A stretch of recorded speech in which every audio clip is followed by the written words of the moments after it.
Manchester United desperate to sort the Casemiro midfield problem. Manuel Ugarte plays his first minutes of the season yesterday, plus also the latest on Lenny Yoro, Mason Mount, Rasmus Højlund, and all of your other Manchester United transfer news and talk. These are some of the topics we will be discussing on this morning's live show. But before we get into that, please do me one small favour. Smash a like on today's video. Let's try and see 500 likes on this episode. And if this is your first time watching, please also subscribe to the channel. We're just about to hit 39,600. So if you are watching for the first time today, please go and subscribe, get involved. It's completely free content and everyone is welcome. Right.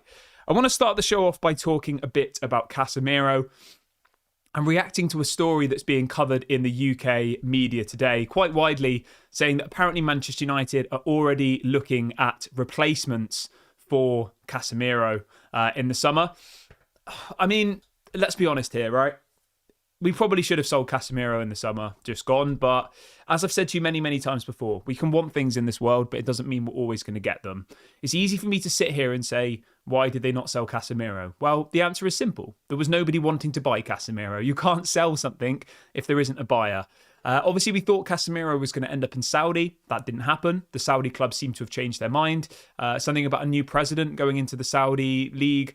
I'll be honest, I don't follow Saudi football, but I think Fabrizio said it was something to do with the president of the kind of Saudi Arabian Football Association changed. And remember, in Saudi, the transfers work quite differently to how they do in the Premier League. There's a budget for the whole league, and then the money's kind of divided between the clubs. And yeah, it's a little bit of a strange system. It's different to how it is in the Premier League, where each club effectively buys the player they want. Whereas in Saudi, it's like the league as a whole will decide that they want to sign these 10 players, and then they'll agree which of those players go to which teams. It's quite strange. It's obviously very different. But I guess they do it that way because they see it as a bigger picture thing. They're trying to bring in the biggest players, the biggest signings to try and, bring the league up a level, to try and, give it more views, to give it more, to more interest effectively, to create more fans for Saudi League football. So obviously it was slightly disappointing that Casemiro didn't end up in the Saudi League. I think, I tried to give Casemiro another chance. I tried to, see past his awful season last year, but that Liverpool game just reminded me he's just not up to the level anymore. And it's sad to see when there's a player who, for a decade, was probably the best central defensive midfielder in world football, or at least one of them. I think he won 5 Champions Leagues, didn't he, with Real Madrid? Absolutely unbelievable player.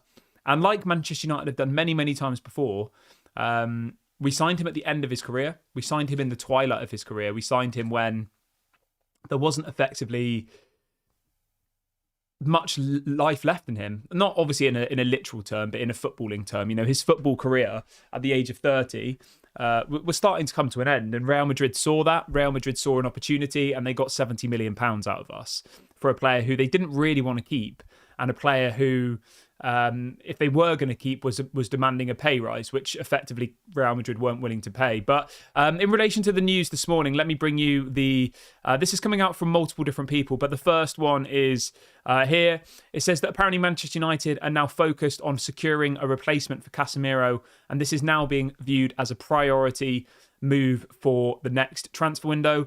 It says plans have been put in place to secure long-term replacements in 2025. So it looks like this is one that will probably step up in the January transfer window. Obviously, Casemiro was very unhappy to have been subbed off against Liverpool at half-time. Some people saying that apparently he left the stadium. I'm not sure if that's true. He wasn't on the bench, that's for sure. He didn't sit on the bench in the second half. So I don't know. I mean, the thing I will say is this. We all know that Casemiro is a massive presence in that dressing room. He's the most successful player in that dressing room. We've got a lot of players in that dressing room who haven't actually won that much in their career. Obviously, you've got Martinez, who's won the World Cup. You've got Garnacho, who obviously won the World Cup with Argentina. But other than that, there isn't that many serial winners in that dressing room, if you think about it. Like Bruno Fernandes, as good of a player he is, he hasn't actually won that much in his career. The same as if you look at someone like Mason Mount. Like, I know he won the Champions League with Chelsea, but other than that, we don't really have that many serial winners. And if you look at our defensive line as well, you've got Diogo Dalot, who's not really won very much. You've got Luke Shaw, who's not won very much. Onana's, I think, won the Serie A. You don't have anybody on the level of a Casemiro who can sit there and say, I've won 5 Champions Leagues. And apparently he's very, very fondly, thought after in that dressing room, and he commands a lot of respect.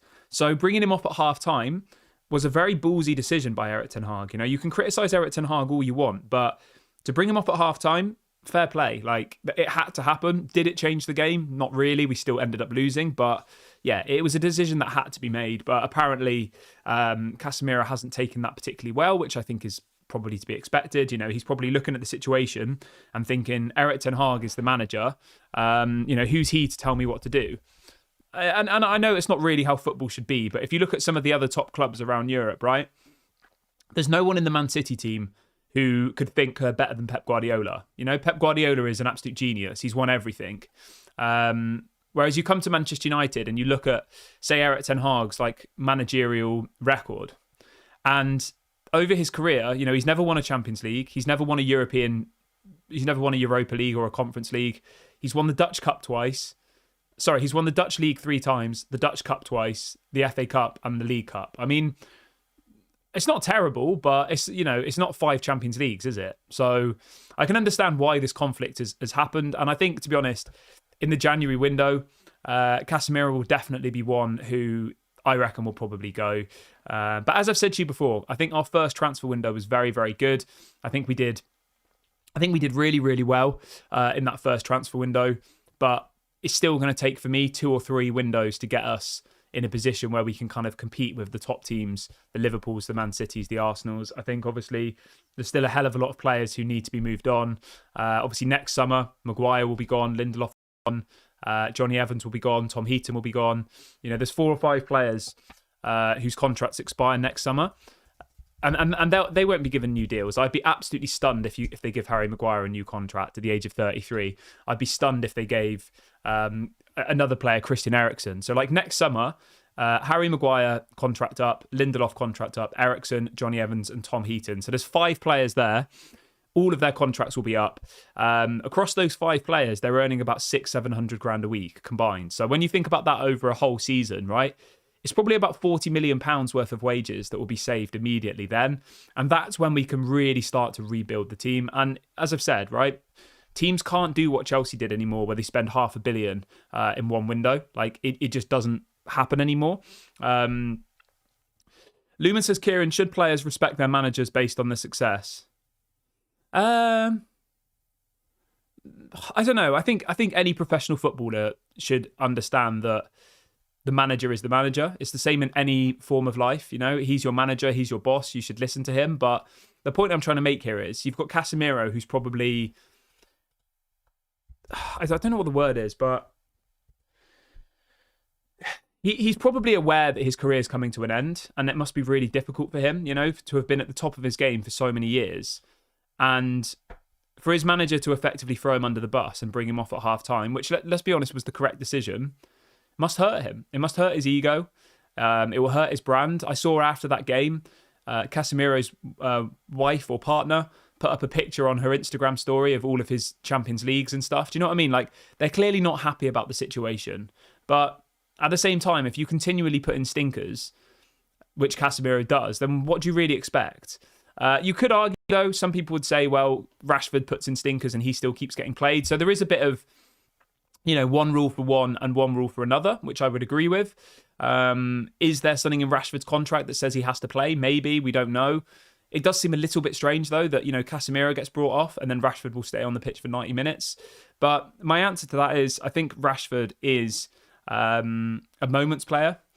Rashford might not score for 10 games, right? And then out of nowhere, he'll get a goal and then go on a run of scoring 10 goals in a row, across 10 games. Like, he's that type of player where he blows hot and cold.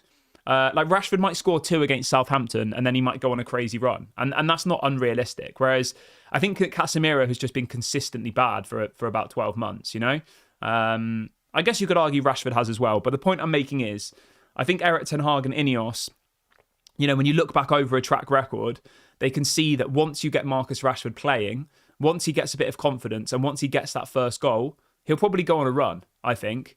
And that's why I think they're sticking with him, because they believe that, once he does get that goal, hopefully the form will come. But, maybe it's not that. Maybe it is just because he has something in his contract. Obviously, we'll never know. Some people seem to believe that it is that, that he has some sort of term in his contract that says that he has to play a certain amount of minutes and that if he's fit, he has to play. I don't know. I mean, it is very possible, but again, I'm just speculating. I don't know for sure. So, yeah. I mean, I'll say this, right? If I'm looking at it, if you want my opinion, this is just an opinion, by the way. When Marcus Rashford signed his new contract, obviously there was interest from PSG.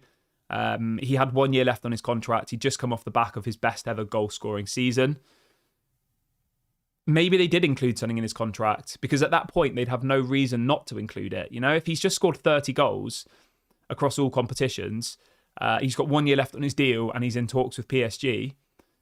Why would you not see him as a first team player at that point? And this is obviously the risk that you have when you overpromise people things. Like, no player is bigger than the club. No player should know that even if they play badly, they're still going to get picked, because that just creates an unfair balance.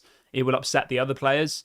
So yeah, I don't know. It'll be interesting if we do actually ever find out the truth about Marcus Rashford and if there is something going on there. Everyone who's just joined the video, if you could do me a small favour and smash a like, that'd be really, really appreciated. Let's try and see 500 likes on this video.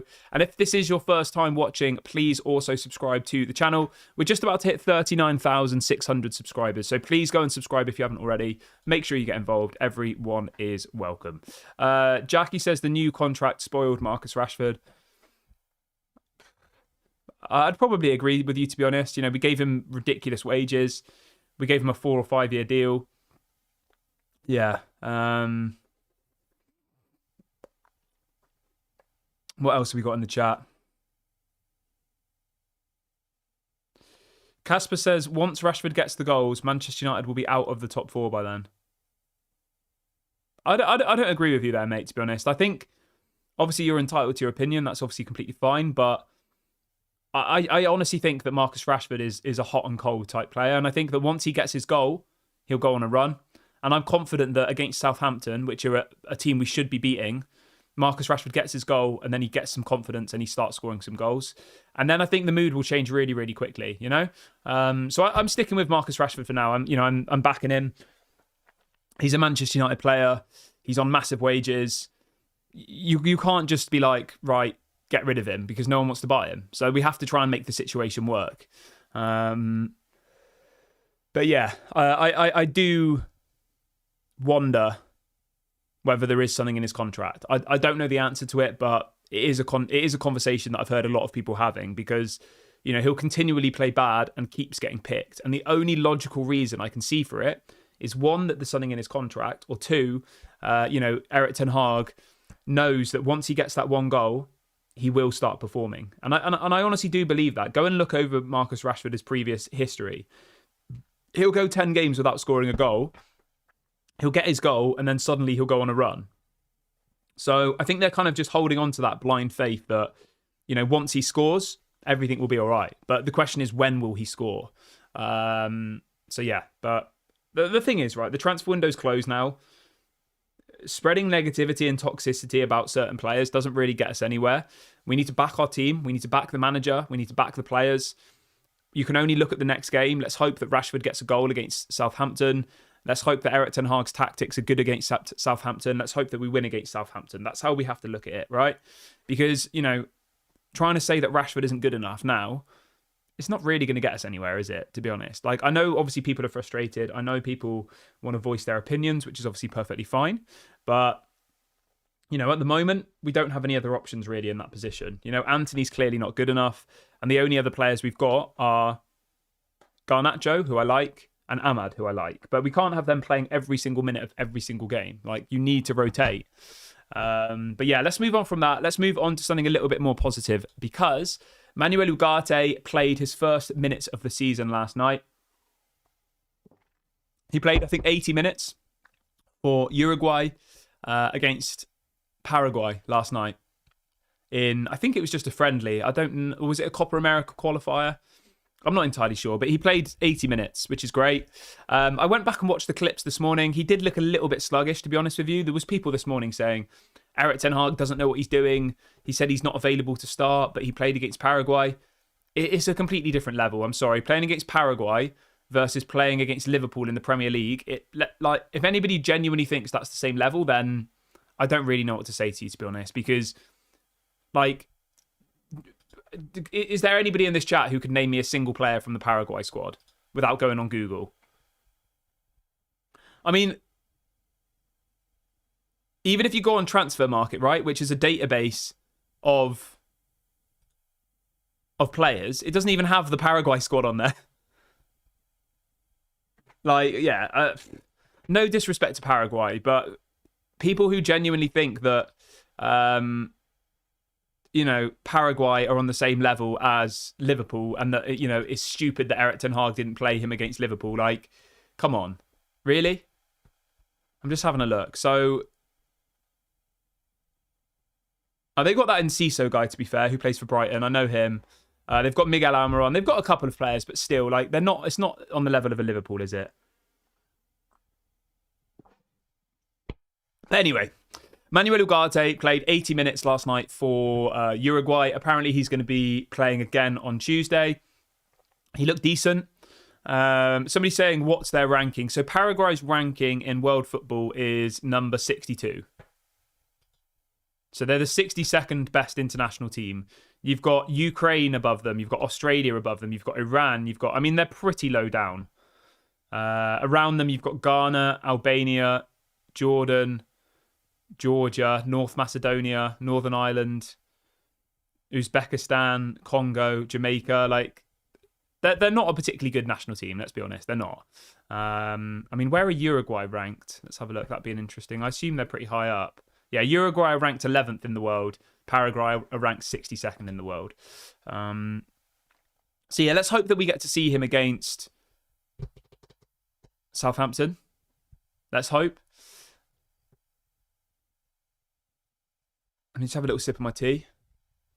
But yeah, fair play to him getting some game time. Hopefully he gets some more game time. I think they play on Tuesday. They've got another friendly.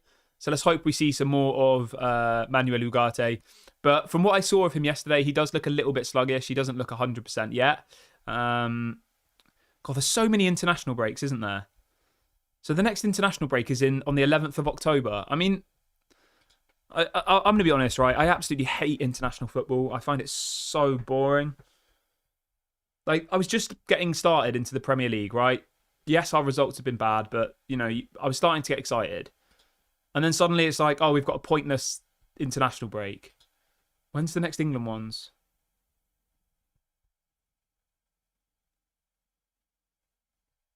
It's just annoying, isn't it? Like the World Cup and the Euros is exciting, but the rest of it, we've literally got an international break at the beginning of October, and then we've got another one at the beginning of November. This Nations League thing. I just think it's pointless, to be honest, but Al says, do we even have to start Casemiro? Could we not start Collier? I think Collier is good enough to start against Southampton, to be honest. Luma says, Kieran, will you be mad if Ten Hag doesn't start Ugarte against Southampton? I don't think so. I wouldn't be mad, no. Eric Ten Hag is a professional football manager. We're just people sat in our bedrooms who think we know better than the manager. I back the manager. If he thinks that Manuel Ugarte isn't ready, then I trust him. What I saw of Manuel Ugarte yesterday against Paraguay, he looked slow, he looked sluggish, he didn't look ready to play in the Premier League. So my basic level of football knowledge says that Manuel Ugarte isn't ready yet. Obviously, you've still got another week until that happens. He's going to play a game on Tuesday. He'll do some more training sessions. But yeah, I'm not going to be mad if Eric Ten Hag doesn't play him, because it's going to be a 60, 70 game season, right? People who genuinely think they know better than Eric Ten Hag about whether a player should start or not and whether a player's fit or not, what's that based on? That's just based on sensationalism, that you're like, oh, he has to start. What, are you doing the medical tests? Are you doing the fitness tests before the game? Are you watching him on the training? I don't know. What I would say is this, though. I would be mad if Casemiro starts. Toby Collier should start over Casemiro. If Manuel Ugarte isn't ready, don't start Casemiro, start Toby Collier. So in some ways, I agree with you. I would be mad if Casemiro starts because that is a decision Erik ten Hag could make. Toby Collier is available. He's fit. He had a full pre-season. He's available to start the game. He deserves to start the game. So yeah, I would be mad if Toby Collier doesn't start and Casemiro does instead. But I'm not going to be mad if Manuel Ugarte doesn't start because I think, at the end of the day, if he's not ready to start, he's not ready to start. Malp says you think that Manuel Ugarte is the messiah with this fan base. Yeah, I think I did a video about this a couple of weeks ago. I think we're putting far too much pressure on Manuel Ugarte. Like, people seem to think that Manuel Ugarte is going to take us from 8th to 1st. I still, and I'm not trying to be negative, this is just my opinion. I still think that Man United are going to finish somewhere between 6th and 8th. I said that in the summer. Like, I just think that's realistic at this point. I think Manuel Ugarte will improve us, but we're not one signing away from winning the Premier League. We're probably like, I don't even know, 5 to 10 first-team players away from winning the Premier League, realistically, I think. And I said that before. It's going to take 2 or 3 transfer windows to get us in a position where we can challenge for the title. And I know people don't like that. Arsenal have had Arteta for 6 years, right? And they haven't won the Premier League yet. They've won 1 trophy in 6 years. They've spent over £500 million on new players. They spent over 100 million on Declan Rice, and they still haven't won the league yet. That shows you how difficult the league is. Arsenal play nice football. They've won 1 trophy in 6 years with their manager. Like, it's going to take time. And, and I know people don't like being patient. I know people want immediate success and stuff, but that's just not how football works anymore. We're so far behind that it's going to take time. But yeah.